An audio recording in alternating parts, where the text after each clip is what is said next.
Hola, hola, ya estamos de vueltas en su programa Marcando el Rumbo, programa que se transmite todos los días de la semana a las 7 de la mañana y a las 11 de la noche. Un saludo especial a nuestra querida audiencia, un abrazo también a la distancia, a aquellos que nos siguen ya sea a través de Antena TV o también a través de nuestras redes sociales, especialmente por Facebook, Marcando el Rumbo. Gracias a aquellos que también dan like, a aquellos que comparten, a aquellos que permiten que este programa pueda llegar a mayor cantidad de gente. El día de hoy estaremos hablando acerca de un tema muy interesante. ¿Quién dominará el mundo en el futuro? El hombre siempre ha querido dominar y siempre ha querido conocer el futuro. Y ya dijimos la semana pasada que el futuro es posible conocerlo a través de lo que dice la palabra de Dios.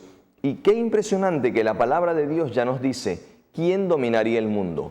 Nos dice la historia de los diversos imperios que han surgido y que luego han caído, y cuál sería el nuevo que emergería en el escenario mundial. Todo esto ya estaba descrito en la palabra de Dios. Así que el día de hoy vamos a ver la historia de alguno de esos imperios, cómo fue predicha en las Escrituras y también cuál es ese imperio mundial que gobernará en el futuro. En la actualidad, muchos creen que es los Estados Unidos de Norteamérica el gran poder que dominará el mundo. Otros creen que serán el gran imperio de los chinos. Otros creen que serán los japoneses. Hay quien cree que sea Gran Bretaña. Y otros creen que es incluso Rusia, ya que es también una gran potencia que en la actualidad está librando una batalla contra Ucrania, donde no está quedando muy bien parada. Bien, ¿cuál de estas naciones, o acaso emergerá otra, será la que dominará el mundo en el futuro? Es una pregunta que nos contestará hoy la palabra de Dios. Estará también con nosotros para ayudarnos a resolver esta pregunta, este enigma.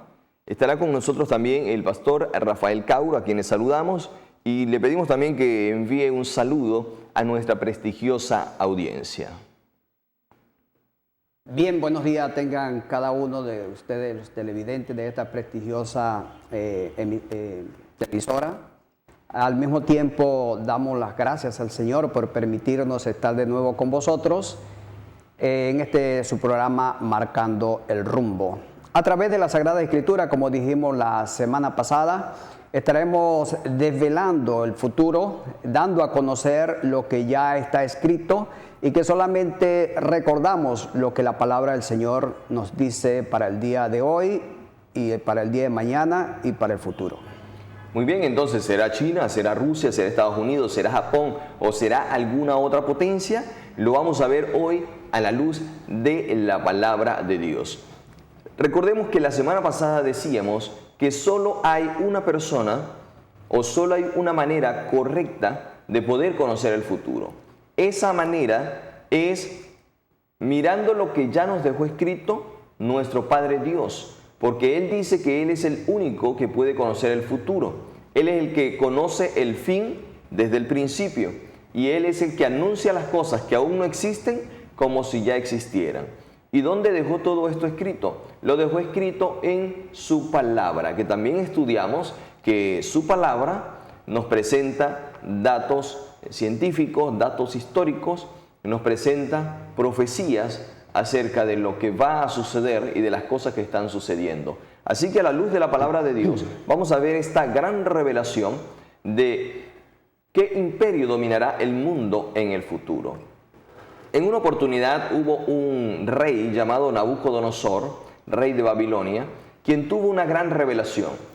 Una noche él tuvo un sueño y en ese sueño, después que en la mañana se levanta, quedó perturbado por el sueño, pero fue incapaz de recordar el sueño. Así que llamó a magos, astrólogos, clarividentes, hechiceros, a todos los sabios de su reino en distintas áreas, caldeos, y les dijo para que les hizo dos peticiones. La primera, díganme qué fue lo que soñé.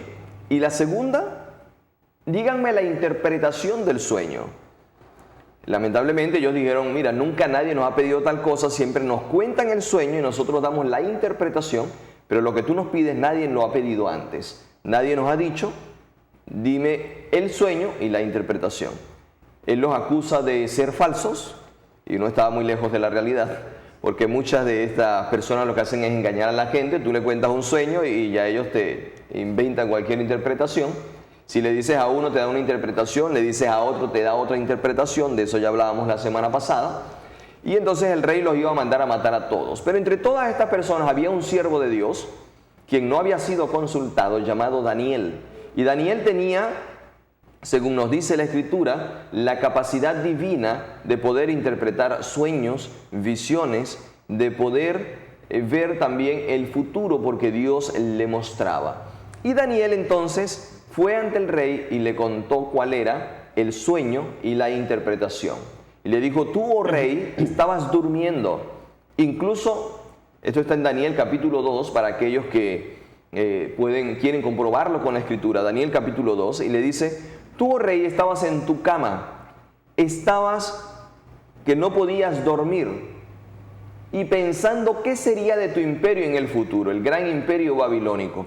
Entonces es importante conocer que Daniel, incluso para que el rey vea que no le está mintiendo, que no está inventando las cosas, Daniel incluso le hace recordar al rey lo que él estaba pensando antes de dormirse y tener el sueño. Tú estabas en tu cama pensando qué sería en el futuro de tu reino, de tu imperio, y entonces vinieron las visiones de la noche y viste una gran imagen. Y esa gran imagen estaba formada de distintos metales en orden descendente, es decir, la cabeza era de oro, el pecho y los brazos eran de plata, el vientre y las piernas eran de bronce, el vientre y los muslos, las piernas eran de hierro y los pies en parte de hierro y de barro cocido. Y cuando estaba mirando esa imagen, entonces vino una gran piedra y golpeó los pies de la imagen. Y entonces la imagen se desmenuzó.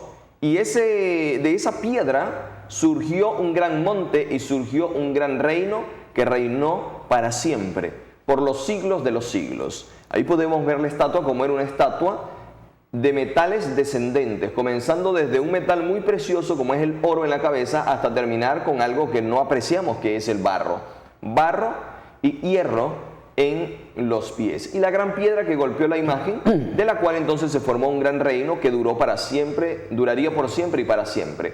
Ahora vamos a ver el día de hoy, con la ayuda del pastor Rafael, cuáles son cada uno de esos reinos, a qué representan cada uno de esos metales, y cuál es entonces ese reino que durará por siempre y para siempre, que golpea y desmenuza a toda la imagen.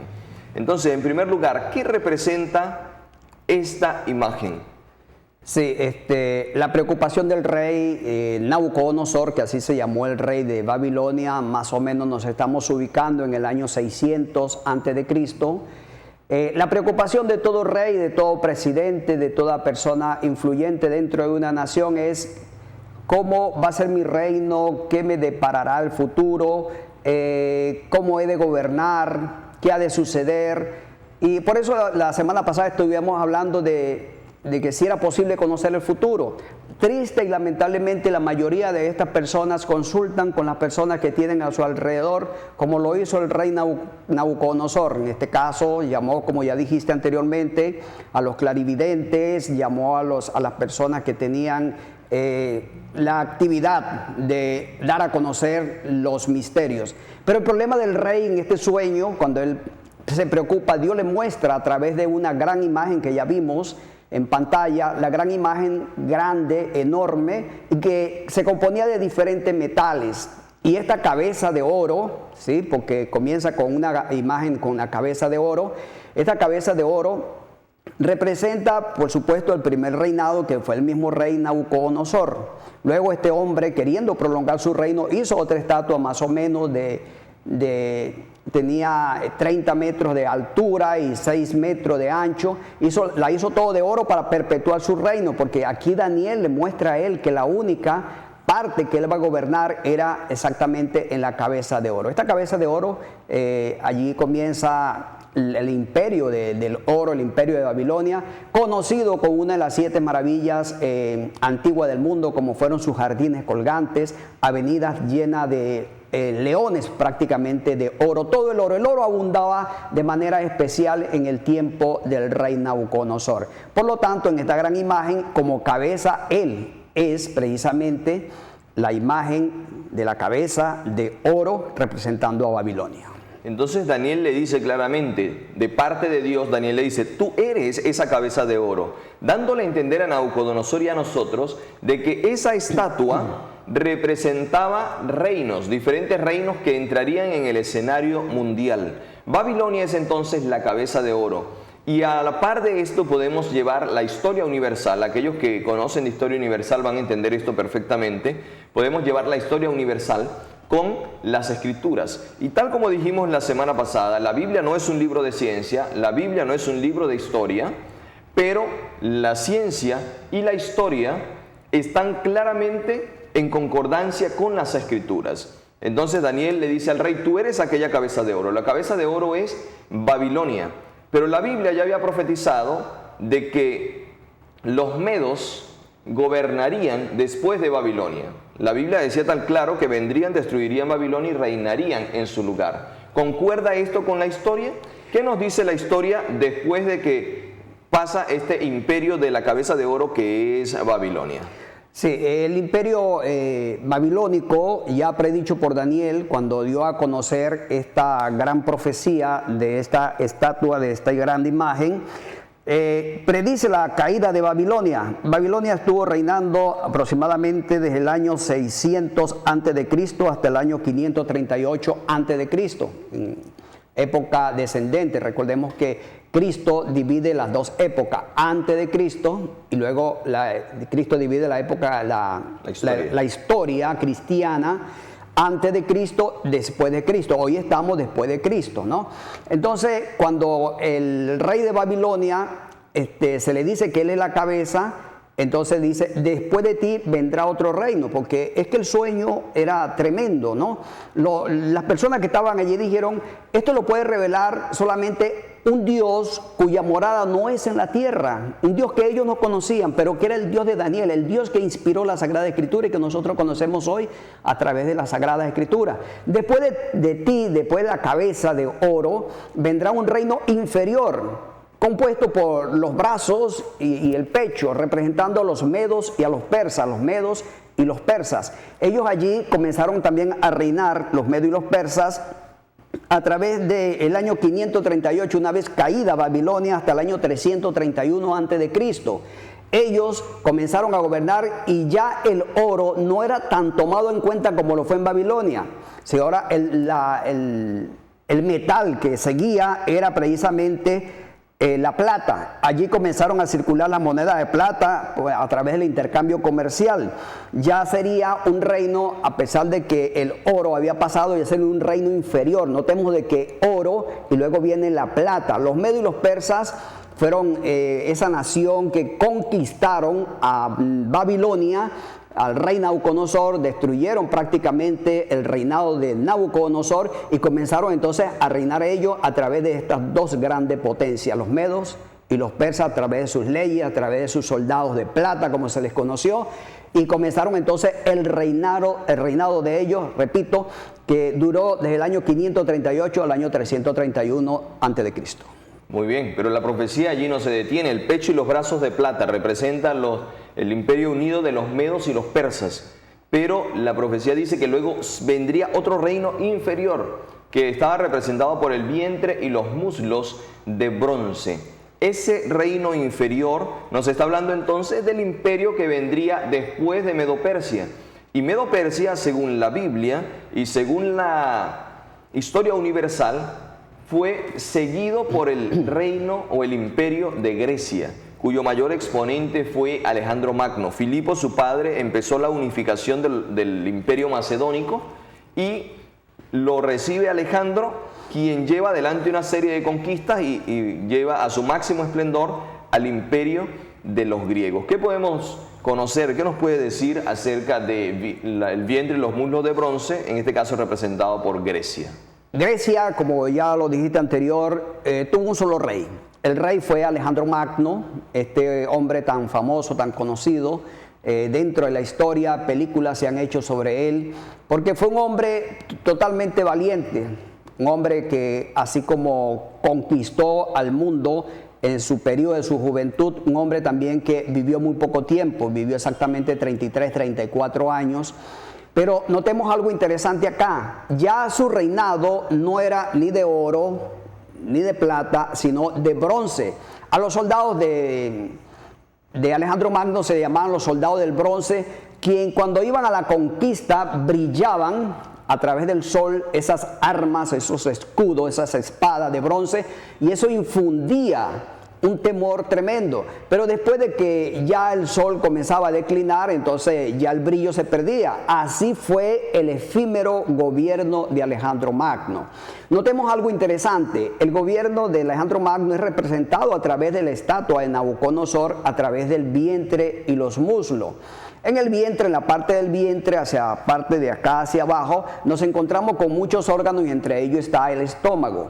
Lamentablemente, tristemente, Alejandro Magno era una persona que le gustaba fabricar o hacer orgías, hacer fiesta. Cada vez que había una conquista, una batalla, porque el hombre llegó a conquistar el mundo conocido para aquel entonces, formaba su batalla, formaba sus orgías, formaba su fiesta, y allí lo que predominaba era la gula. Había cantidad de alimentos, cantidad de, si se le puede llamar alimentos, lo que estas personas hacían. El vino corría por allí y Alejandro Magno le gustaba darle gusto al paladar, al vientre que lo representaba a través de aquella imagen que vio Daniel.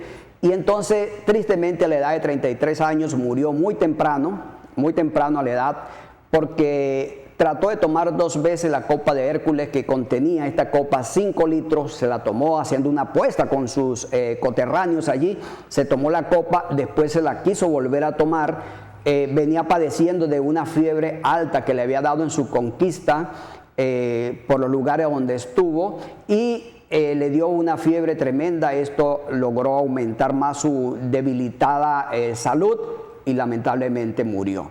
De Grecia podemos obtener muchas cosas, la cultura helenística, podemos obtener también todos aquellos conocimientos prácticamente que legaron la cultura griega, inclusive hoy al mundo conocido. Así es, lamentablemente su brillo fue efímero, rápidamente pasó, porque así tal cual estaba profetizado. Vemos que cómo se cumple la profecía tal cual estaba descrita en la palabra de Dios. Pero allí no se detiene la profecía decía que vendrían ahora las piernas de hierro. Como vemos, viene de manera descendente: oro, plata, bronce y ahora el hierro. Algo que poco se tiene en estima, es decir, en estima en valor, aunque lo necesitamos el hierro para construcciones, todo esto, pero no tiene un gran valor comparado con los anteriores. Pero el hierro también es frío. El hierro desmenuza los martillos, los instrumentos utilizados en la construcción para acabar con las cosas, para derribar las paredes, por ejemplo, están hechos de hierro. Se necesita algo que sea duro, que pueda desmenuzar. Y esto tiene que ver con el carácter de este nuevo imperio. Este nuevo imperio es Roma, quien llega al poder después de que una debilitada Grecia, después de la muerte de Alejandro, se dividió en 4 y comenzó a pelearse entre sí, y luego entonces toma el poder Roma, representado por piernas de hierro. ¿Qué podemos conocer acerca de Roma como ese imperio del hierro? Seguimos repitiendo la imagen de o los metales que componían la imagen, cada uno de ellos a su tiempo. Babilonia con la cabeza de oro, los medios y los persas con los brazos y los pechos, a través de Grecia, luego Grecia a través de los muslos, y ahora viene la parte de las piernas, parte de los muslos, parte de las piernas, y representa a Roma, pero con un metal muy inferior a lo anteriormente dicho. Aquí vemos entonces cómo es el hierro el que está predominando en el tiempo de los romanos, pero la Roma imperial, la Roma de los emperadores. Aquí vemos esas espadas cortas que utilizaron los romanos para la pelea en contra de los griegos. Una Grecia dividida prácticamente, fue presa fácil para los romanos, que a través de sus soldados de hierro, soldaditos de hierros, lograron conquistar el mundo. Grecia, ya debilitada por todo lo que hemos dicho anteriormente, por todas sus dificultades, le da el paso entonces al cuarto reino, en este caso los romanos. Los romanos comenzaron a reinar desde el año 168 hasta el año 476, pero después de Cristo. Aquí entre los romanos están las dos épocas, ¿no? La era cristiana. Recordemos que en el tiempo de Roma, Roma imperial, cuando Cristo nace en esta tierra, estaba gobernando Roma. Y entonces él nace en el tiempo de los emperadores, precisamente en el tiempo de los Césares. Y la férrea dureza, podríamos decir, de hierro, fue lo que caracterizó a la mayoría de los emperadores. Emperadores como Calígula, emperadores como Nerón, Diocleciano, Domiciano, que se gozaban en las guerras. Allí tenemos, por ejemplo, en Italia, tenemos allí en Roma, tenemos el Coliseo romano, donde se gozaban ellos de dar martirio a los cristianos, de torturar, de maltratar y de la pelea de los grandes gladiadores. Por eso se le dice que fue el hierro quien desmenuzaba, quien hollaba, quien lograba con ese imperio tan fuerte como es el hierro, entonces marcar en aquel entonces el periodo de la Roma de los emperadores. Así es, y si hemos tenido la oportunidad de ver quizá un poco atrás en la llamada Semana Santa, estas películas que salen acerca de Jesús, podemos darnos cuenta de cómo aparece la frialdad de los romanos al torturar a la gente, al matar a las personas. La crucifixión fue algo típico de su gobierno, y no solo crucificaban 2, 3 como en el caso de Jesús, en ocasiones llegaron a crucificar 500 personas. Eran bien fríos, esto estaba caracterizado, según decía la profecía, por esas piernas de hierro. Pero la profecía no se queda allí, luego dice que después del periodo largo de este imperio, que duró, creo que fue el que duró más en toda la historia. 476 años. Hasta ya de nuestra era, vendría una mezcla extraña, porque es una mezcla, una aleación que no haría alguien, creo, para preparar algo, que era hierro con barro, y el hierro con barro no cuaja, no se pega, no puede haber una unión entre ellos. ¿A qué representa este imperio? Sí, después del año 476 entonces vemos una división de esa Roma, de los emperadores, porque ahora nos vamos a los pies de esta estatua, pero los pies nos llaman la atención, porque los pies estaban, como ya dijiste anteriormente, están formados de hierro y de barro, y el hierro y el barro no pueden unirse. Es como el aceite y el agua, ¿sí? No se unen. Uno arriba, uno abajo, uno arriba. Y el hierro con el barro podemos colocarle a una metal de hierro, podemos colocar barro, pero al final cuando se seca se va a caer porque no se unen. Entonces en la estatua de Nabucodonosor, estos pies representados a través de este hierro y representados a través de este barro, representan entonces a la división del reino de Roma cuando se divide en 10 naciones. Se divide en 10 naciones y estas 10 naciones han querido por todos los medios unirse a través de parentesco, a través de matrimonio, a través de tratados. Vemos, por ejemplo, el asunto del euro, por ejemplo, que es la moneda unitaria que quiere unir a los países europeos, pero sin embargo muchos de ellos utilizan su propia moneda, no utilizan el euro, que es podríamos decir, la moneda oficial en Europa, pero cada uno de ellos no se ha llegado a esa unión, simple y llanamente porque había una palabra que había profetizado el Señor y lo había dicho Daniel, que estas naciones, que estos pueblos, países, no se llegarían a unir, no se une así como no se une el hierro con el barro. Y la conclusión podemos decir que si Hitler, si Napoleón, si el Kaiser Guillermo, si estos grandes hombres hubiesen leído la Sagrada Escritura, no hacen la guerra, porque ellos querían una Europa, una unificación entre ellos. Pero la palabra del Señor ya decía, ¿sí? Y dice y sigue diciendo, no se unirán. Estas tres palabras ¿sí? Ha llegado a significar muchísimo porque a pesar de que se sigue tratando de unir, no lo van a poder lograr porque ya la Sagrada Escritura, Dios a través de su profeta había dicho no se van a unir. Ok, llegamos entonces ya hasta nuestros días, cosa que también estaba profetizada, pero la estatua no se queda allí, dice, hay una piedra que desmenuza todo. ¿Qué imperio representa la piedra? ¿Qué representa la piedra en las Escrituras? Y ese será entonces el próximo imperio que gobernará y no los imperios que en la actualidad puedan demostrarse como más fuertes.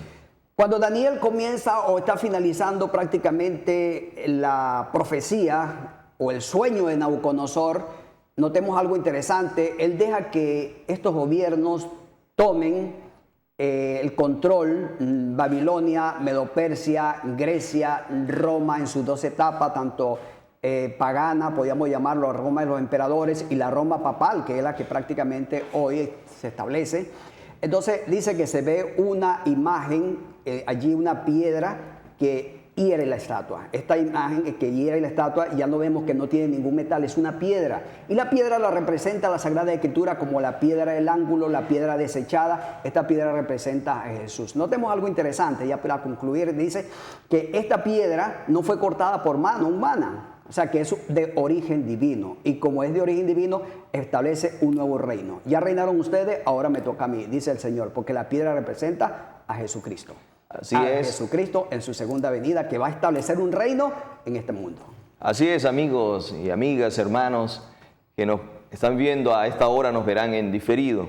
Jesús intervendrá en los asuntos humanos y ningún imperio de los que actualmente está reinando se mantendrá en el poder. Él va a intervenir y va a crear un reino, un imperio que es por siempre y para siempre. Pero de este imperio estaremos hablando en otro programa, dando características acerca de esto y cuáles señales podemos tener de que ese imperio está próximo a establecerse. Por lo demás, llegamos hasta este momento. Dios les bendiga a todos, un feliz día, gracias por estar con nosotros y recordemos, los imperios de este mundo han pasado y pasarán como ya Dios lo había profetizado.